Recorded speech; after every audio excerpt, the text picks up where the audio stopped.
Kumikislap-kislap ang karatula ng dos diner. Parang tibok ng pusong malapit ng mamatay. Dapat noon pa'y tumalikod na si Daniel. Pero ipinasok niya ang kanyang lumang Subaru sa basag na semento.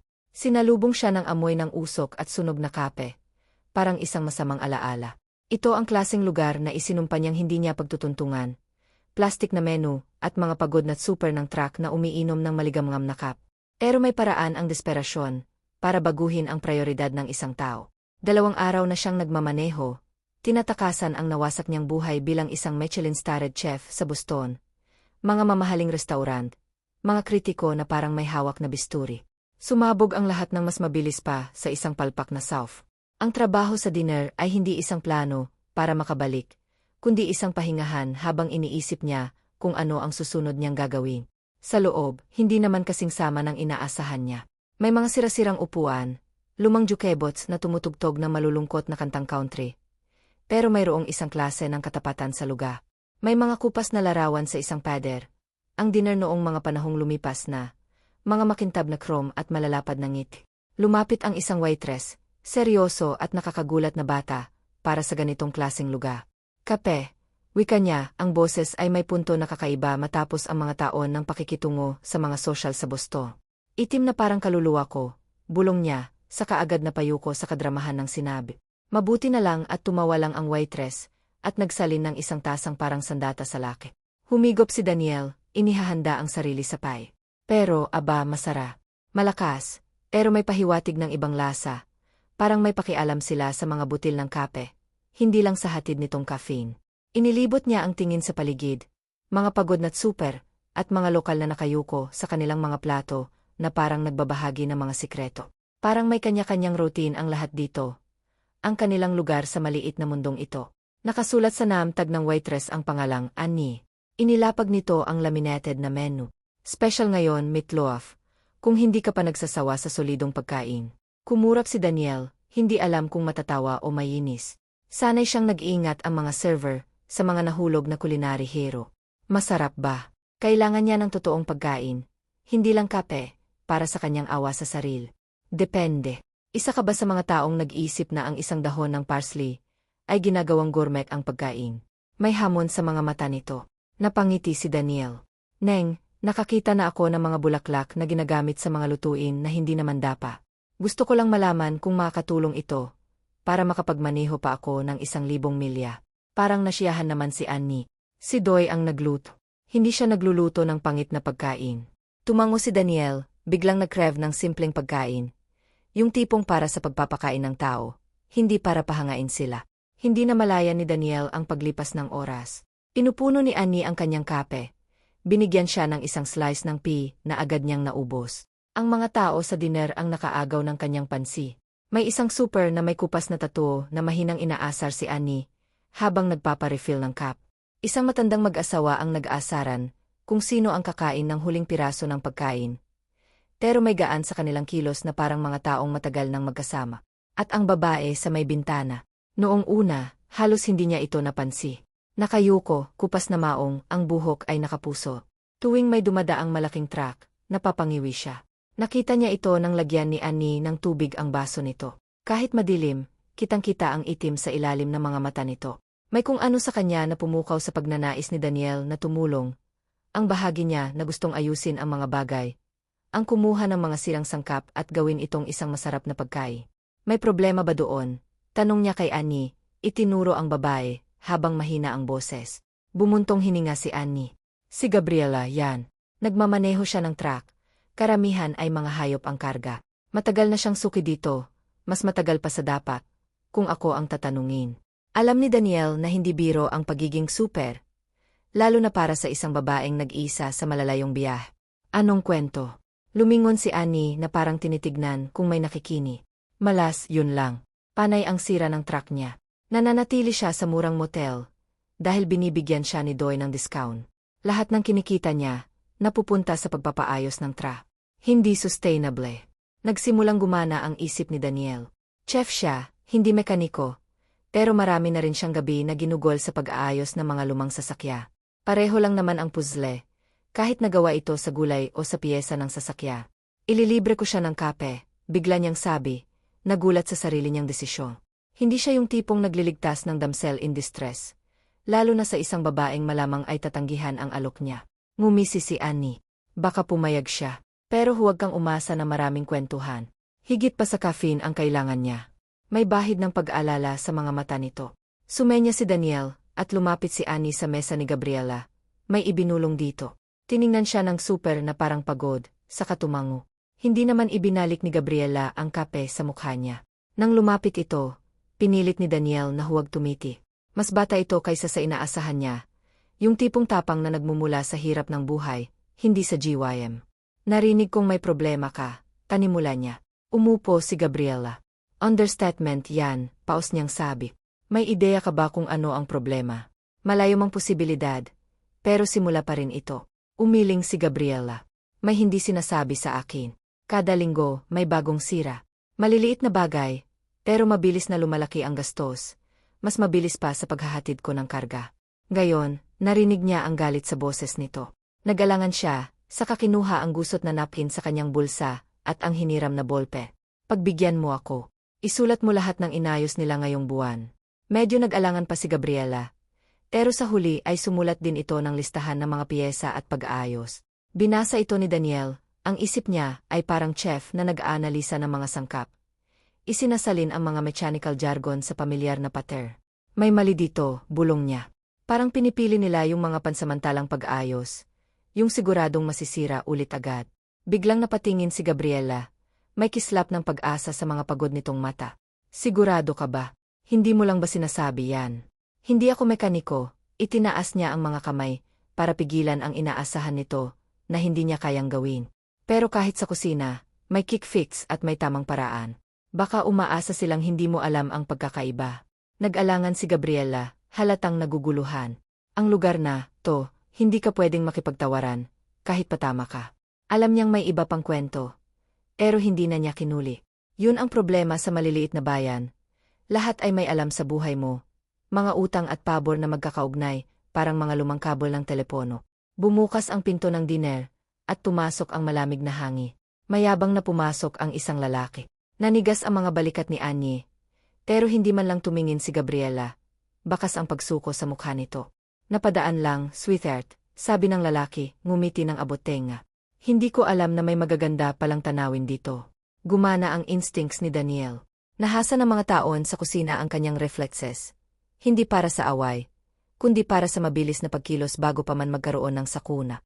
Hindi niya hahayaang takutin ng isang gago, ang isang babaeng gustong magtrabaho, at uminom ng kape ng mapayapa. May kape na si Gabriela, anunsyo niya. Baka matagalan ang pagkain, pero ikaw, mister, kailangan mo nang umalis. Ibinaling ng lalaki ang atensyon kay Daniel. Tiningnan ito ng mapang-uya. Aba, ang gentleman naman. Sayang, ang isang babaeng tulad nito. Kailangan niya ng tulong na hindi niya direktang hinihingi, kung gets mo. Tumayo si Gabriela, nakakuyom ang mga kamao. Mahina ang boses nito, pero bawat salita ay parang martilyo.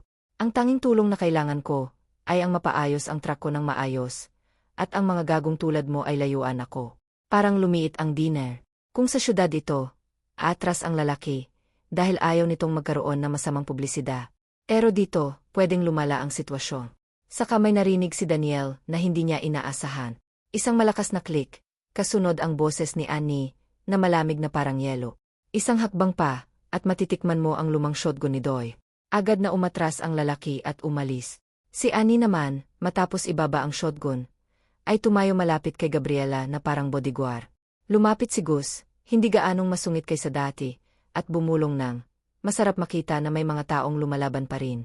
May plano si Daniel, pero nakasalalay ito sa tiwala sa kanya ni Gabriela. Habang kumakain ito ng nilagang karne, ipinaliwanag niya ang plano ng simple. Yung mga pag-ayos, panimula niya, mahina ang boses. Hindi lang yan malas. May nanloloko sa'yo, Gabriela. At sa tingin ko, mapapatunayan ko yan. Nanlaki ang mga mata nito, saka tumigas. Kahit patama ka, sino dito ang paniniwalaan ko? Kapatid ni Sheriff Joy ang kalahati ng mga taong malamang kumikita sa pagkasira ng truck ko.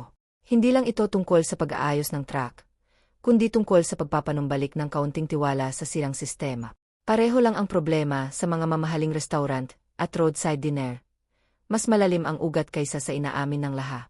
Tayo ang mag-ayos, sabi niya, nagulat din sa sarili niyang sinabi. Tumawa si Gabriela. Ako, isang super, at ikaw, isang social na chef na may malalambot na kamay. Hindi tayo magaling na mekaniko.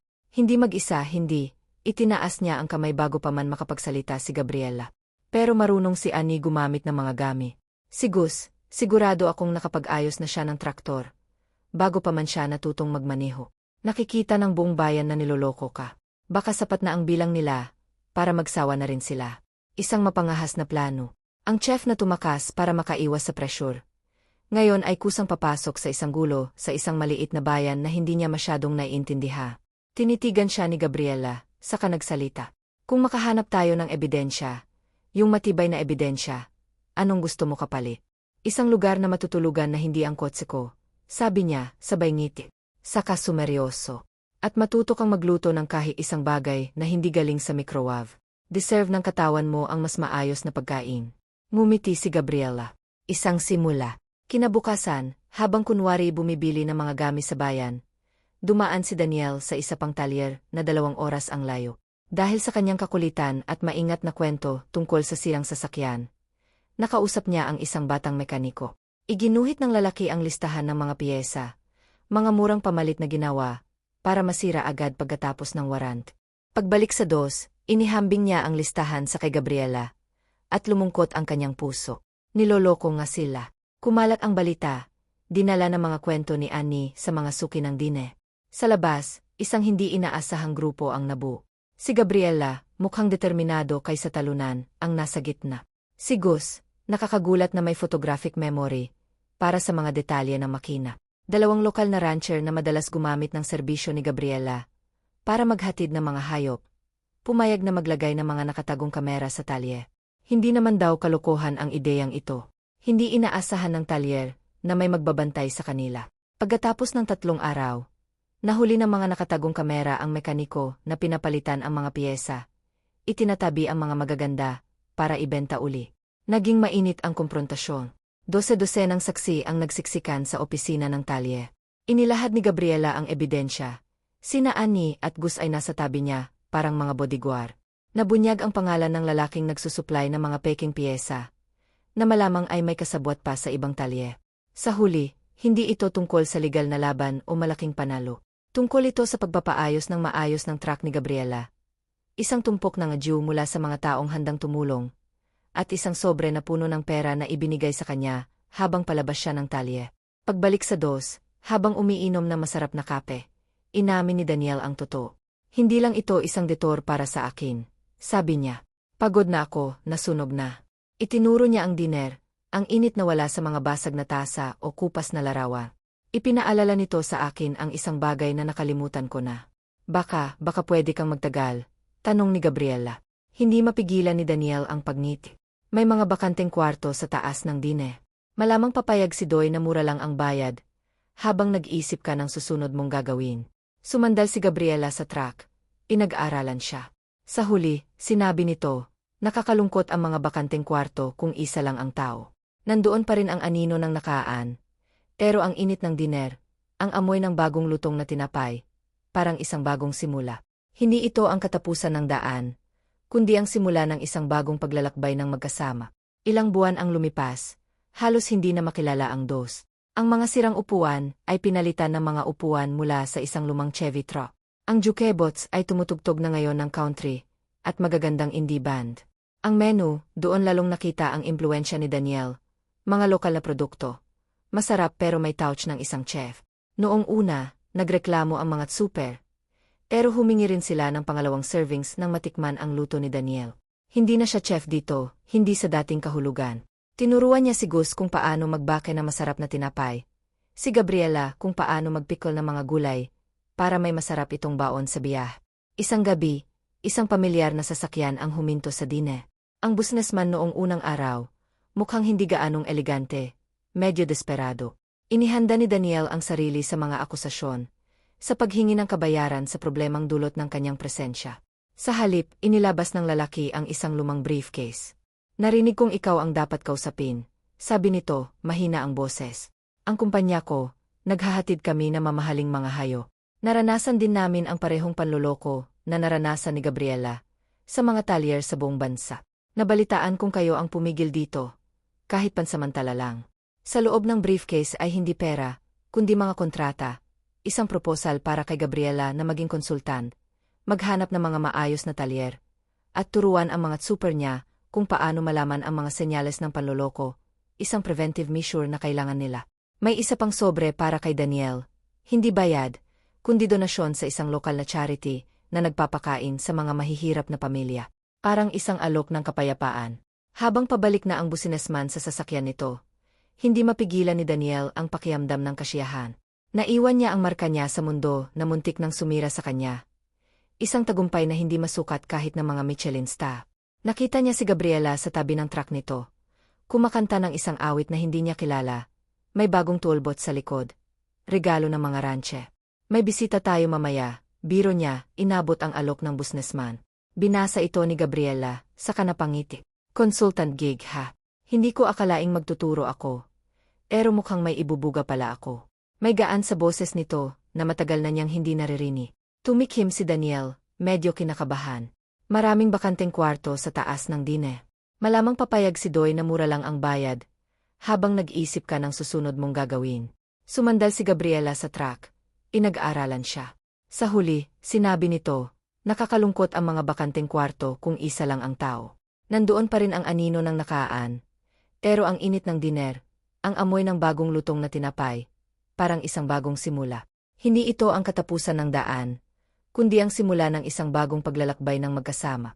Bod ng kwento.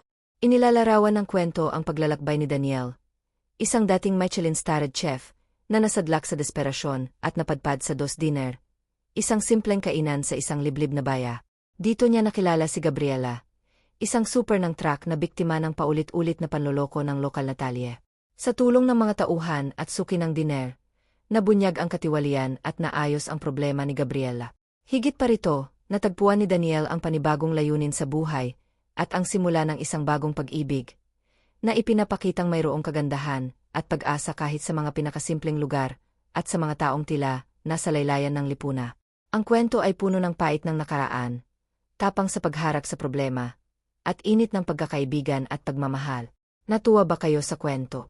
I-like at mag-subscribe sa channel para sa iba pang kwento. Ipaalam sa amin kung ano ang naramdaman ninyo sa kwentong ito gamit ang isang salita sa comment section. Habang nandito na kayo, panoorin din ang video na nasa screen ninyo ngayon. Hanggang sa muli.